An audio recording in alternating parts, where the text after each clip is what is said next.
Hey guys, thank you for again. So we have some big news here. Last night we actually passed the stimulus plan.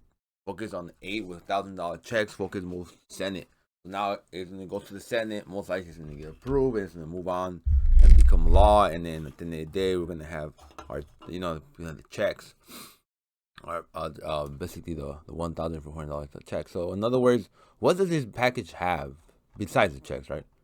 Um, we already know that, and then the $15 minimum that they're trying to implement, and then right here the rules of basically you will get 1,400 if they're making $75 individual or $1,500 per couple. The checks phase out the people that have their individual, and it has 100,000 more or 200,000 per couple. And then it will boost their state benefits to $4 a week up to $300 currently. So it'll give you more money. It also gives prize money for COVID vaccine testing, care allowance funds, temporary expansion credits, and temporary health benefits with subsidies with other items. So all that. And also it says the 1.9 trillion total debt increased to 40 billion among the limit Democrats for themselves to budget to pass this year. So they're passing their own limits on budgets for this type of plan that they're trying to pass. And also, this plan has one thing key: it gives boosts to homeowners and builders. So Biden's proposal of for 15,000 home buyers for a tax credit which would accessed immediately by the buyer, thereby giving down payment assistance. So basically, they're giving you money for a down payment.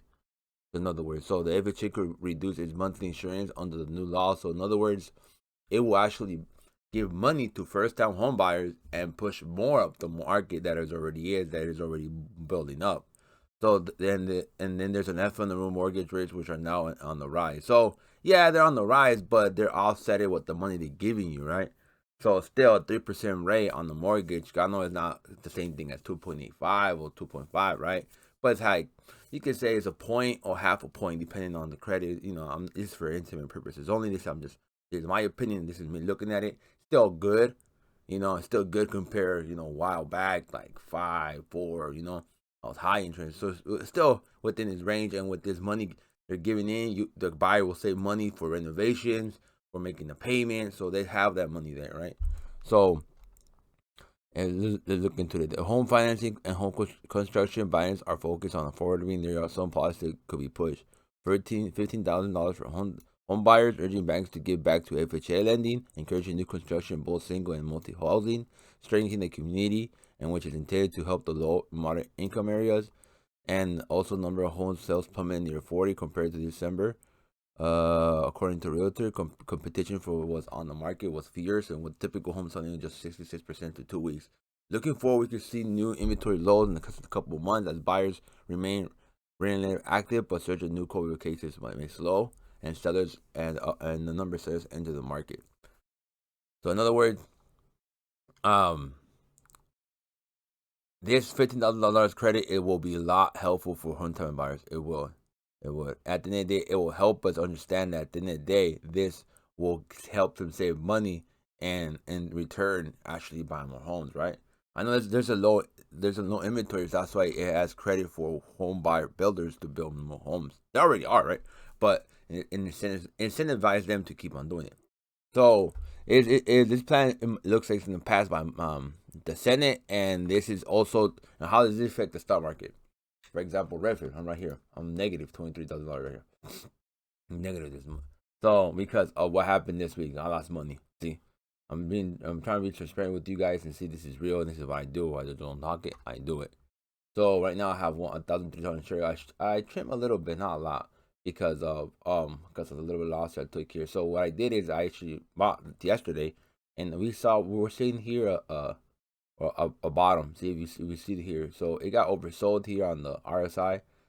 We see it got overbought on the overbought across the line. So here we see a bottom, and all this has been through the month of January to now. So we see that from here to here. We said $70. We're like almost in prices in January. We're back in this momentum of touching higher of $98. So this is where it's a good entry point for if anybody wants to get in for Redfin. This is for this is how I look at it. This is how I analyze the stock.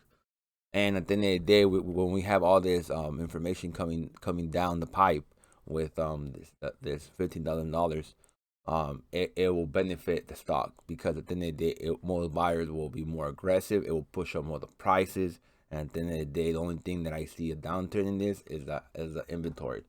There has to be more inventory to make more money. That's the only thing. But still, if they have money, then at the end of the day, they're gonna go different areas to get different. Then that's why people are moving to suburbs, different locate areas, so they can get their first home. And at this moment, that's what's happening right now. I think I put a video on my yeah, I did actually on YouTube of who are the buyers, like what type of generation, like the millennials are the most in 30s. So most of the buyers now are millennials because they're reaching their 30s, and then the other generation, I forgot what is the name. It's on my video. It's called Redfin Analytics. So basically, analyzing the position. Those are the buyers. So those people are the ones buying, and behind the millennials already people turning 30, where all those people are gonna buy. They're already in line, setting up so they could buy homes, right? So at that age is when most people are looking to buy homes in the 30s. So, and that's the most of the population right now, and that's where they're concentrating this money towards that audience. So at the end of the day, this is where here's a good entry point, where it's a long hold, and it is. This reference is a long hold, and it's a long position because of everything that Cass is going on. Yeah, there is side effects like the inventory, the mortgage rates, but at the end of the day, there's more momentum towards the positive side with tax credits, right? For me, like if I want to buy a home, I would rather go buy a home that, in this case, that if I put myself in their position. Right now, I have $15,000. It's free. Damn, why I'm not gonna take advantage of it, right? So I'm gonna put that down and put a little bit, double down, put another 15 down to be 30,000, right? And then you use that to move forward. So there's little things that money goes a long way for a lot of people. So at the end of the day, that's something that will spark up more the interest that there already is, and will drive up more of the prices and the more demand. It's the only thing, the inventory, but still, there's inventory out there. It's just people are gonna take more steps to get the house, right? To get that, to be in the first home, and I think they will, because they're incentivized to do that. So in this case, and in the market, basically in the chart, it shows that it's a good entry point. It sold off this week 20%, and I expect this to go probably like recovery about a month, this month, and going to April because of spring buying homes. And that's another catalyst of this stock of the spring. Most of the homes are bought in spring and summer. So, and then with this credit, it will be beneficial. So I think this stock at $75, it's a good entry point. We'll see. I think we'll touch the 100 power like in a month, max 2 months and a half. And so, if you do have any questions about Redfin or about my position that I have with Redfin, go ahead. Feel free to enter my Twitter page, or like the page or dislike the video. And thank you for listening. And just subscribe to the channel for one. Thank you.